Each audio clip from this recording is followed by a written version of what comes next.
Good afternoon and welcome to Wild Moments, brought to you by explore.org. My name is Jamez Hendrai, and on the other side of the country we have got Trishala Nadu, and she is sitting in Cape Town. Hello, Trishala.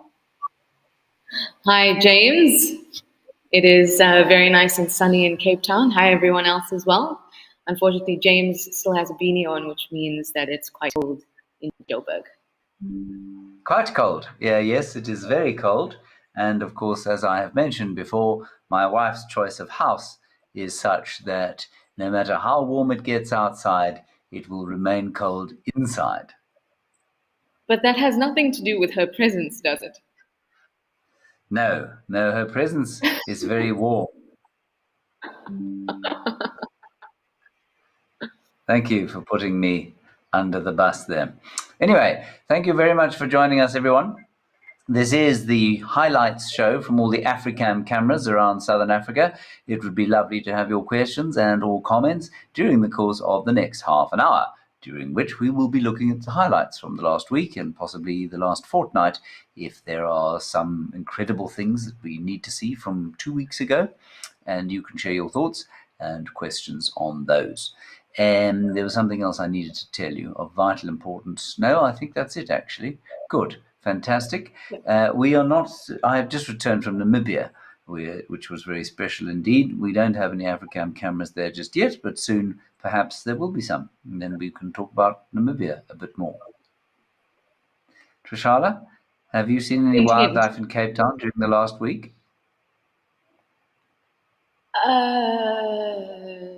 No, I have not. Okay, just the people of Cape Town, obviously. Just the people, but there were a lot of orcas in False Bay today, but I didn't manage to get out to see them. Yeah, you didn't go out in your surf ski. No, I did not. But apparently they were quite close. Some friends of mine went to see them. So wildlife is around. I just did not see them. That's very cool. And the orcas are suspected of having something to do with the disappearance of the great white sharks and therefore the destruction of an entire industry of cage diving for sharks, correct? That is speculation, yeah, but it's a little bit more complicated than that, because their distribution is also, the great whites distribution were also linked to the cow sharks, and then the cow shark population also decreased around the same time. So it's hard hard to say that one caused the other, Right. And those prey sharks, if I'm not mistaken, have often been found in Australian fish and chips shops, interestingly. Apparently, trawlers have been using our coastlines and then supplying Australians with fish and chips. If you are an Australian and you are thinking of having fish and chips tonight, please make sure that your local fish and chips shop is not serving South African shark. That would be great. And if they are serving South African shark, please burn the place down immediately. Thank you very much. And it will be called flake, if you're wondering. If they say you want some flake and chips, that's the cow shark. But it's not always South African, but you should say. Right. Well, you should say no. It's a South African. Right. Simple. Good. You should say no and don't be an ass. All right. Teresa B, great birthday present to have you both on today. Yes, happy birthday to you, Teresa B. Trishala and I will now sing to you. Happy birthday to you, happy birthday to you, happy birthday, dear Teresa B. Happy birthday to you. Happy birthday to you. Well done. Very good. Tris Vsop, nice to see you both. Yes, nice to see you too, Tris Vsop. You're from Poland. Wow. I hope it's warm there. I'm sure it probably is. Sarah, hi Trishala and James from sunny but cool Kazakhstan. Good grief. Yes, Sarah's been coming Kazakhstan quite often. and Poland. Most impressive. Thank you for joining us all the way from Kazakhstan. Nicole, hello from Golden Valley in Arizona. Rolling Trouble, Trish and James from Washington State. Hello, Rolling Trouble. Bob from Kalamazoo. Hi. Good day. I've always forget where Kalamazoo is. Trishala, do you remember? No, I don't know where Kalamazoo is. I feel like I've heard it often, and I paid attention more to how the sound rolls off my tongue than any geography associated with it. I've definitely asked before, and I will be told again and forget by next week. Right, Sergeant Pepper, you say hello as well. All right, we've been waffling along enough now. Let us go to our very first clip of a viverrid.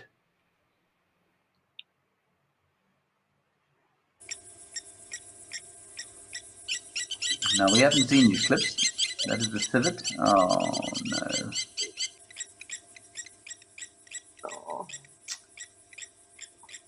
Those are the ever-faithful Blacksmith lapwings. And that civet, as beautiful as it might be, is ruining what was going to be a Blacksmith lapwing family. It is eating... I don't know if that egg hatched. It must have. Has it hatched in the last little while? Do you know, Trish? I don't, but no, I don't know. But they do really like eggs, so I would think that it's going to be eggs. Plus, so far what I've seen is bits of shell, not anything else. Agreed. Oh. All right, well, I mean, they really don't have a very nice trait. You do love her? I do love a civet. I think that they're just adorable. But it's sometimes painful to watch them rob a family of the next generation. Yes. It is. I mean, the Blacksmith lapwing is particularly afflicted with an inability to raise the next generation. Even hatchlings, I think only 20% of them make it to fledging, and this one didn't even get as far as hatching before it became a civet omelette. The civet, for those of you who... Yeah, carry on. Because of the nature of the lapwing's nest, unfortunately, it's going to be open to this kind of, problem quite a lot. Because if you didn't know, guys, they nest on the ground. So, but eggs are quite camouflaged. It's not easy to tell them. I mean, there's been times I've walked past eggs and not even realized. But of course, I'm not a civet who has a nose that is specifically designed to find food. So it's unfortunate, but it is one of those things that lapwings will have to deal with. Yeah, I don't think it'll take them long to lay another one. For those of you who have not seen this rather strange-looking animal before, it is a viverrid, which means it's in the same family as the genets, unless they've changed that recently, but I don't think they have, as far as I know. And it is, well, yeah, it's just a sort of really large nocturnal mongoose, basically. And it does, in fact, have a fairly stinky anal gland as well for marking territory rather than spraying at particularly nasty enemies, although I'm sure it probably has that effect too.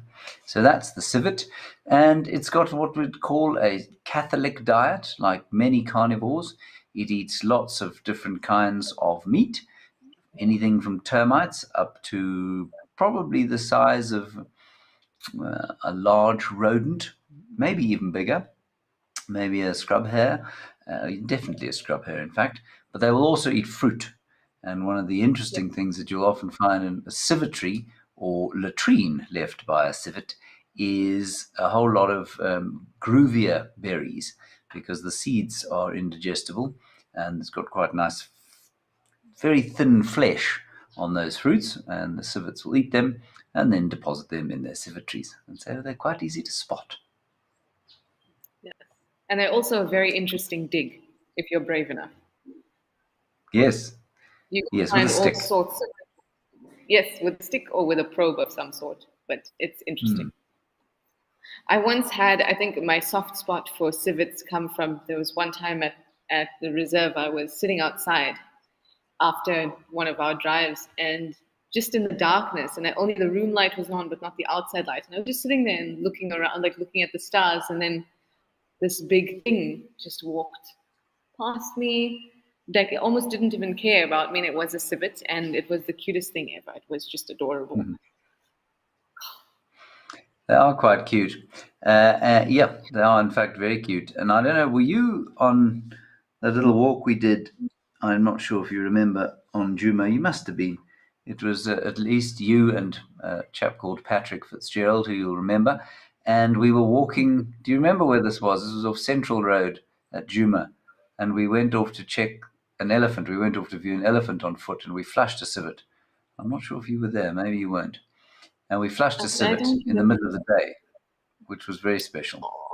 Anyway, that's the end of our civet story. I'm going to take a few questions now. Tris Visop, the clutch was supposed to be 11 days old or so. Thank you very much for that. You say the clutch of eggs was 11 days old, so very new the last time I saw it. Yeah, so maybe they hadn't got too attached to their eggs yet, the parents. Chrissy, you said you read that killdeer plovers preening oil changes during nesting season to a different chemical compound with no odor and masks the smell of incubating birds and makes them less likely to be found. I wonder if that's the same with all lapwings.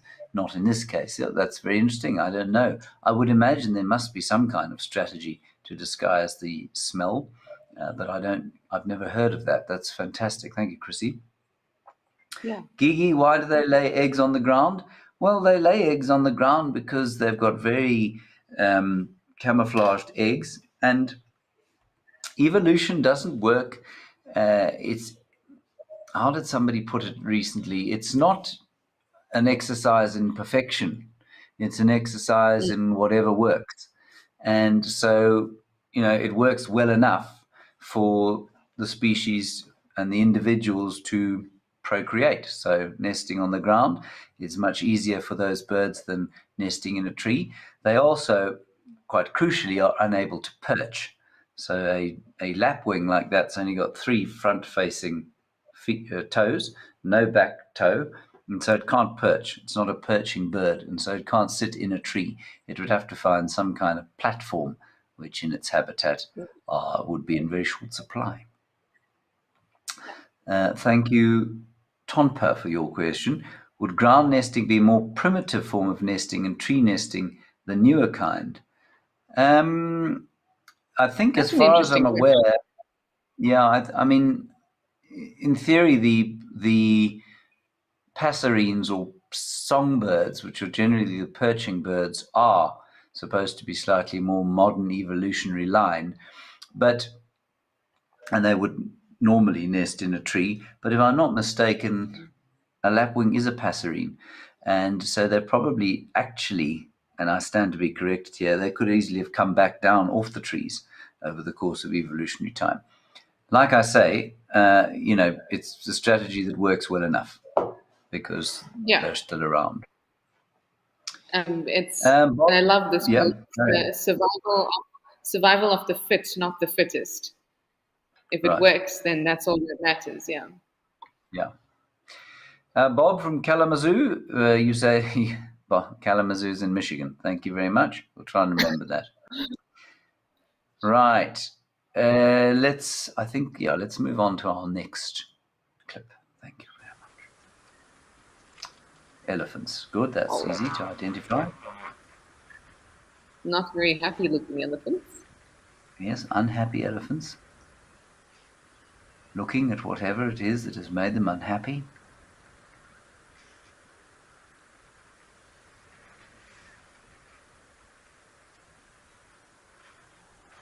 Possibly each other. Exactly. How Maybe bizarre. not. Oh, a lot of trumpeting.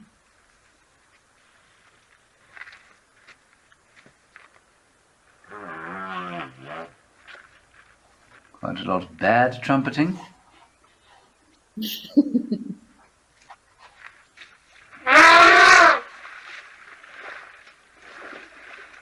These are 2 young bulls, one of whom is now thirsty, the other of whom is still disturbed.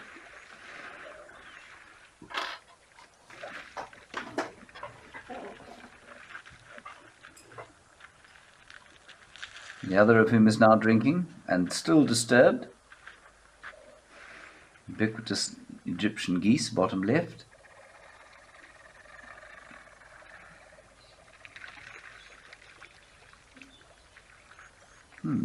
Oh, very good. Find something to distract himself. Yes. It's so interesting that we see behavior like this with young elephant bulls, especially this kind of super distracted, without focus, if I could say it in human terms, kind of a little bit like an uncontrollable tantrum. Very like humans, actually. Yeah. I think it's also quite a hormonal thing. There's so many changes happening in their bodies. Oh, and confusion. And just like with teenagers, you don't know how to really handle it, how to express it. And then you might walk around trumpeting with your tail stiff and then just drink water. Yeah, I think that's a good point. I think that it's interesting that the hormones of puberty for the bulls have a very different effect on the elephants from the hormones of puberty that affect the young cows. They don't behave like this. Yes. And this is exactly how young men behave on a sports field or on a playground or in a locker room. There's just this kind of, it's almost macho behavior. It's, yeah, like Trish says, it's a confusing time. They're sort of trying to find their strength. They've got this testosterone coursing through their bodies, and it really doesn't take much to set them off. As I was saying to a friend of mine yesterday, actually, I was describing how a male human being is incredibly stupid until he's about 25 years old, after which he becomes slightly less stupid. And I think the same applies to elephants. Yeah, and this change, like you were comparing the hormonal changes that say how experiences compared to a bull, and that's significant because a bull, from the time it is independent, or at least left the herd, it's going to be in competition with other bulls, whereas females don't have that same kind of motivation. Yeah. And so, Yeah. this aggressiveness is also their way of figuring out what are my boundaries, what are the boundaries of those animals around me, what can I do, what's my strength. Whereas females don't really have to figure those things out in the way that bulls do. Where they would in a hyena clan, for example, which is another Exactly. matriarchal society. So that's quite interesting. Nice comparison there. Okay, so I mean, I don't think there was a predator initially. I thought there was probably a predator in the bushes below there, maybe a leopard. But yeah, having seen the rest of that clip, I think it's just two young bulls of very similar size who were playing slash irritated slash full of angst and just general discomfort. Yeah. Right. So Tim, you Nice say to see so though. they're what's that? Sorry, I said it's a nice thing to see though, because you get to see the Yeah. behavior and quite a variety of it as well. I don't know if you noticed, But James. I don't know if we can go to the end of that video again. yeah. They seem to have joined a herd, or did they Yeah. bulls? I couldn't see properly towards the end. No, there's definitely a cow in there. Yeah.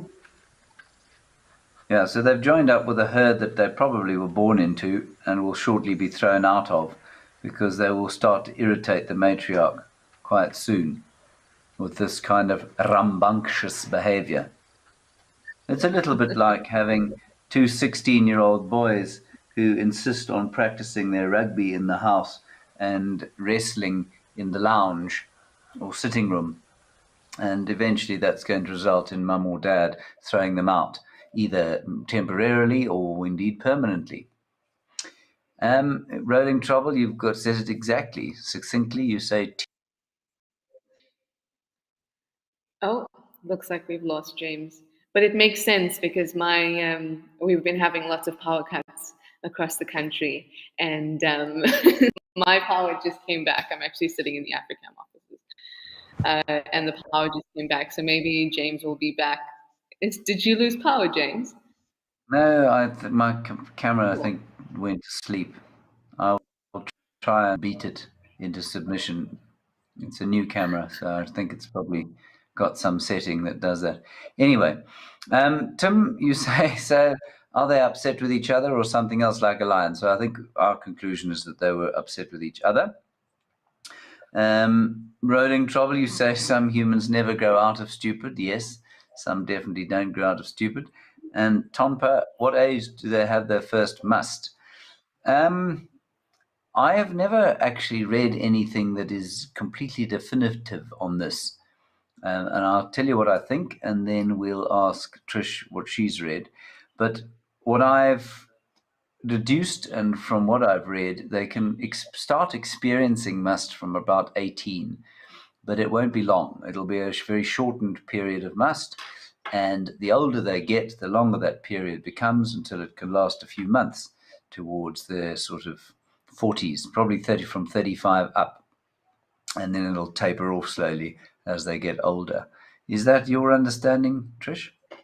Yep, definitely with the length, my understanding is that it starts in shorter bursts and then it gets longer during the times when they're, their primary mating years. But also that the what we would notice as the pointers to say a male is in must or a bull is in must, like the dribbling and the smell, that's also less intense when they just begin going into must. Yeah. So it's not as noticeable. It'll maybe just be cues.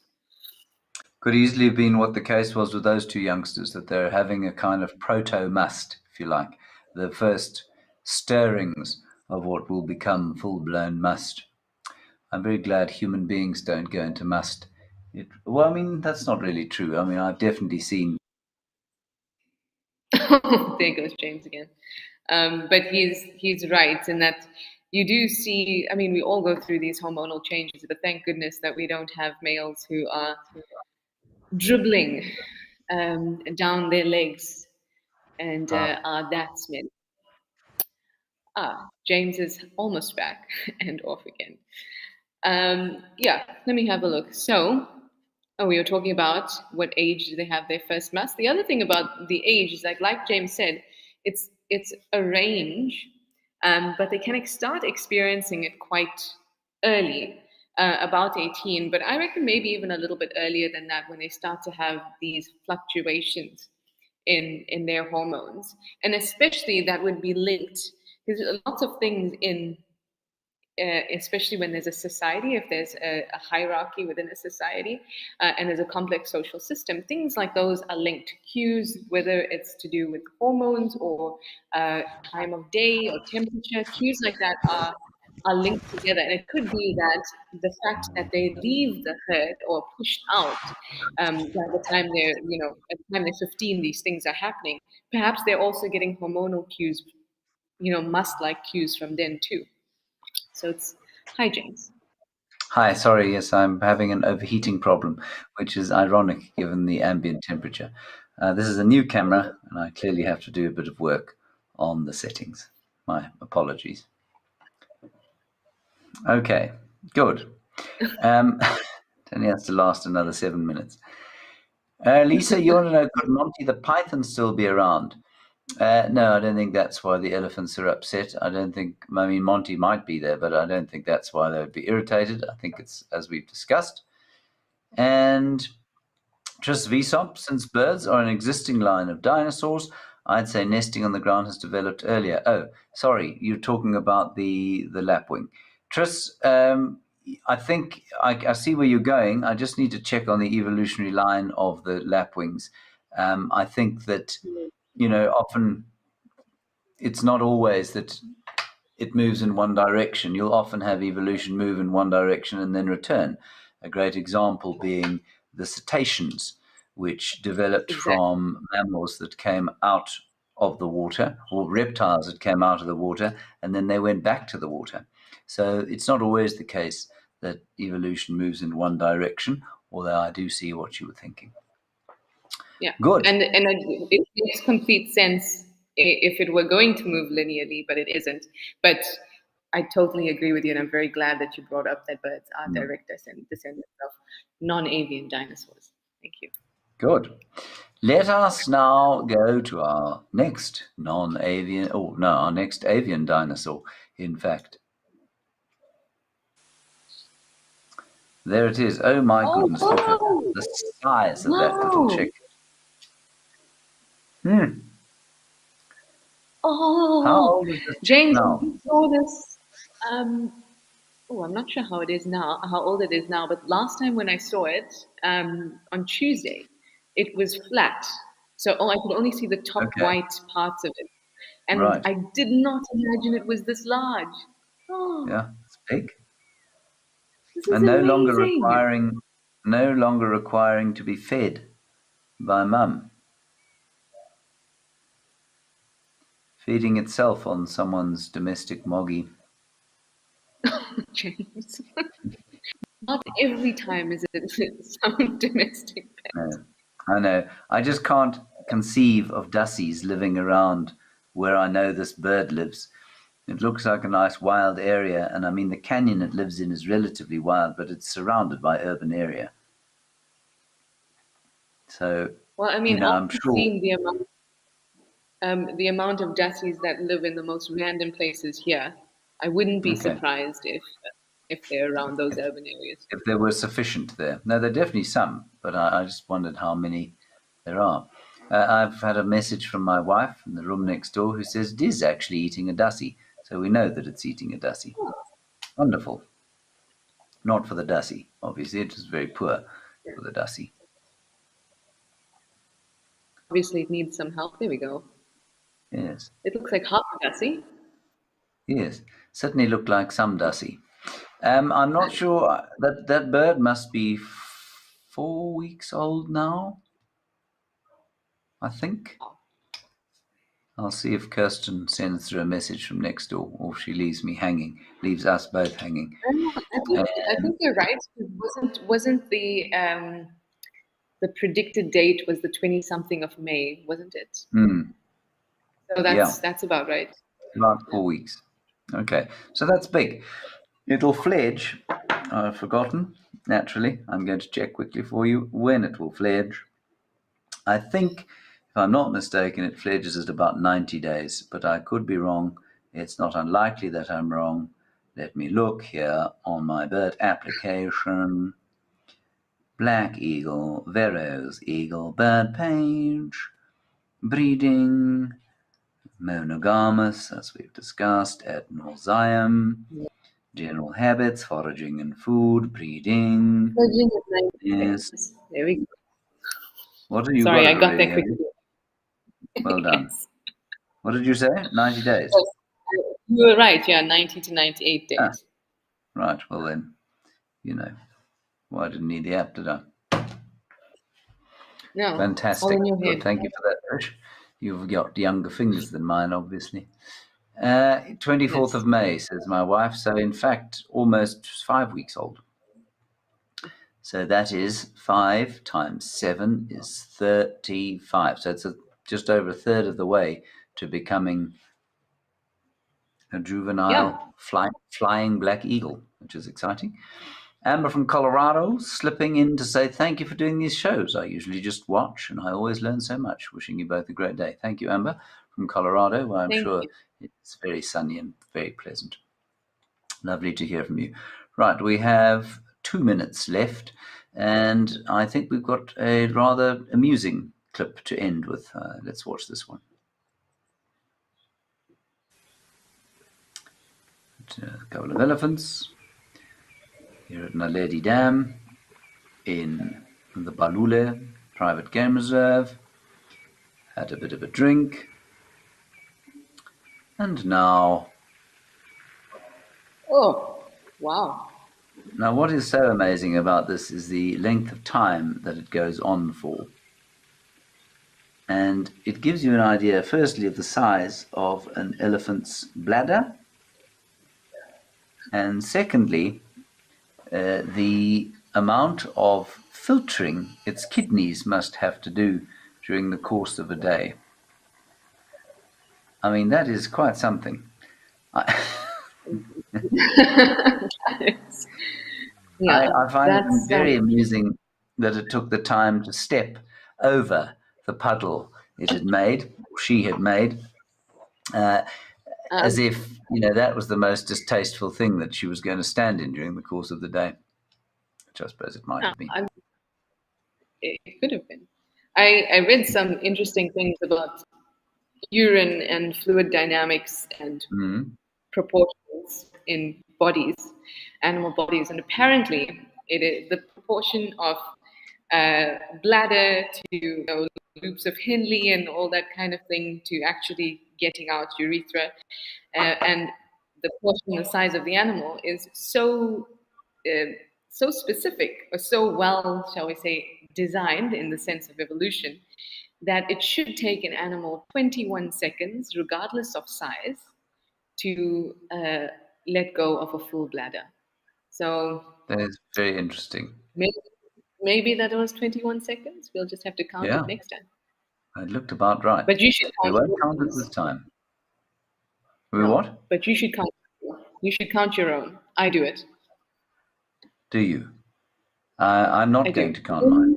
Yeah, thank Only you. with a Thank you full bladder. for that. Make sure full bladder. Okay. Right. Okay. Yeah, I'm not going to count mine, but I mean, each to his own. I'm just going to say one other thing along a similar line, which I had known but had forgotten, and that is that most mammals, except the human being, probably because of medical science and our ability to live slightly less hard lives, but almost all mammals have roughly 800 million heartbeats during the course of a lifetime. So everything from the size of a tiny bat all the way up to the elephant will have roughly 800 million heartbeats before they pop their clogs. Obviously, that's excluding diseases, etc., etc. But in a natural life, that's what it is. And humans manage to do double that. But you reach about 800 million heartbeats by the time you're 25 years old. Wow. You can go and share that at your dinner parties, everybody, which I've no doubt you're going to go into the weekend. But don't count the length of your peas at the dinner party. No, please don't. And I mean, don't share that around the dinner party table. People will just think you're very weird, like I think Trishana is. Okay, everyone, thank you very, very much for joining us on Wild Moments, powered by explore.org. We will see you at the same place at the same time tomorrow. Not tomorrow, next week. I hope that we'll be a bit warmer than we are now. Until then, bye-bye.